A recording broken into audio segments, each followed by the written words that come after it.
What's up, you guys? Welcome back to the channel.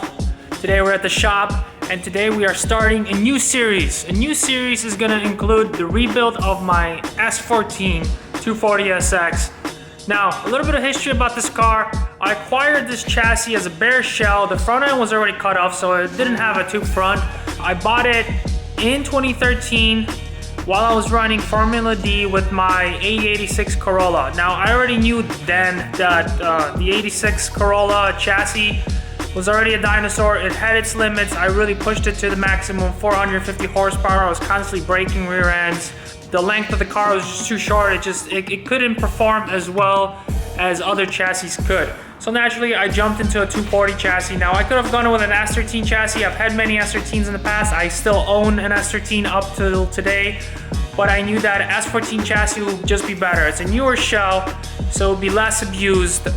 The big thing was the suspension geometry in the back of an S14 is better than an S13, so naturally, I picked up an S14. Now, like I mentioned, I bought this chassis in 2013. It took me almost 3 years to put it together. I put a stock 2J in it, I caged it, I did that tube front end on it, a couple basic things, and I got it running in 2016. Now, the problem with building a car over 3-year span is the technology and the level of competition keeps on rising. So when I started building the car in 2013, by 2016, when I got it all together, it was already outdated. Well, I had so much money in it and so much time, I didn't want to go back to redoing everything, so I just kept it as is. I drove it for about 2 years. I tried to compete in it, wasn't very successful. Things were breaking, things just weren't right. And I finally got fed up with it in 2018, sold it to one of my best friends. He cut the cage out, he modified the front suspension, which I was having issues with. I was constantly blowing racks because of the geometry of the suspension that I was running on it. And then he decided that it's time to sell it. So I raised my hand, I'm like, hey, let me get the car back. You already started, modifying some things that needed attention, such as the cage. That was the first cage I've ever made.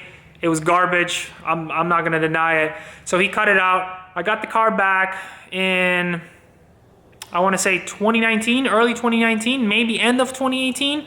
And right away, I sent it over to my buddy's shop, Alex Grimmer, and he got going on the fabrication for the car. He put a whole new roll cage in it. He put a fuel cell in the back. He put a radiator in the back as well. I have a video of that from 2 years ago. I'll put a link right here in the description. You guys could check it out. And the rebuild begun. Now, once again, it took me 2 years to get the car back up and running. This time I went with a built 2J, big turbo, radiator in the back, fuel cell, big fuel system, etc., etc. But because everything was taking so long again, I decided to rush things and just get it going. And I actually got it running by the end of the 2-year mark, which was 2020 All-Star Bash.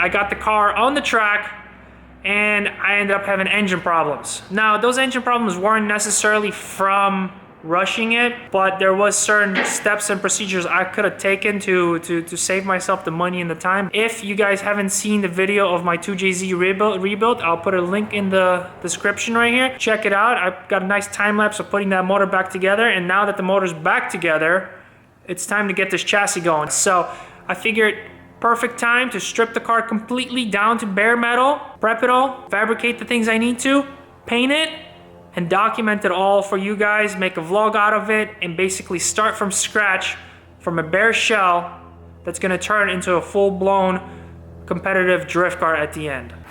So go ahead and do me a favor right now, hit that like button, subscribe to the channel if you haven't already. Comment down below with the things you really want to see during this process. That way I'll make sure as I'm recording the next episode, I'll make sure to capture that for you guys so you guys could see it firsthand.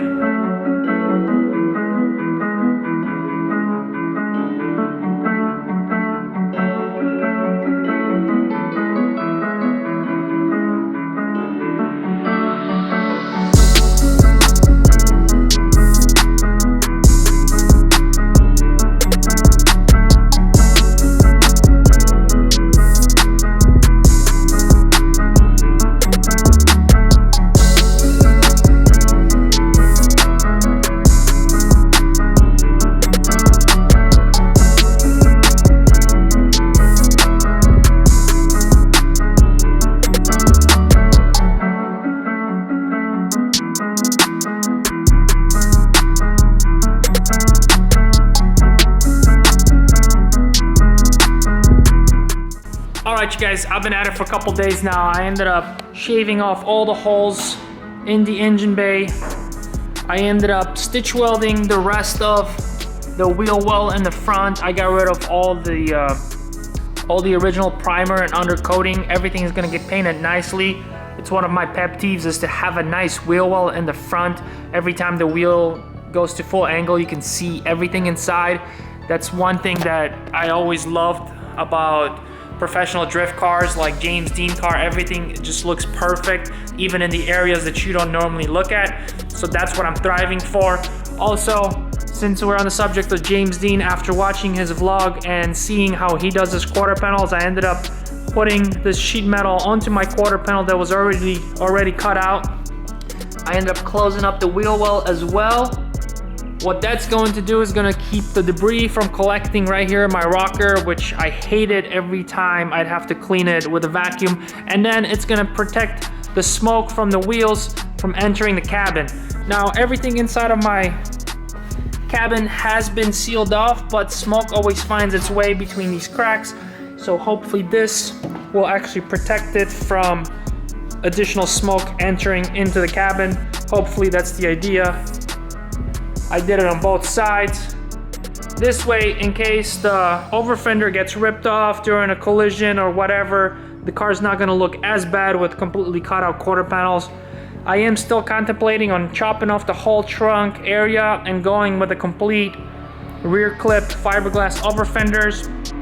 Once again, I think it's gonna be simpler in use in case I get an accident, because this way, if I get an accident right now and I tap this, all this is gonna shift over and it's just gonna leave me more work to put the car back together. So if I just chop it off and get a fiberglass overlay in the back, I think that's going to be better on the long run. All right, you guys, that's gonna wrap it up for this episode. Once again, this is gonna be a whole series of me rebuilding this car back together, putting the 2J back in it, painting it, still doing some more modifications to the body. Comment down below if that's the content you want to see, and comment with anything I haven't showed you so far but you might consider being some useful information. Other than that, make sure you subscribe to the channel. Stay tuned for more episodes. Catch you guys later. Peace.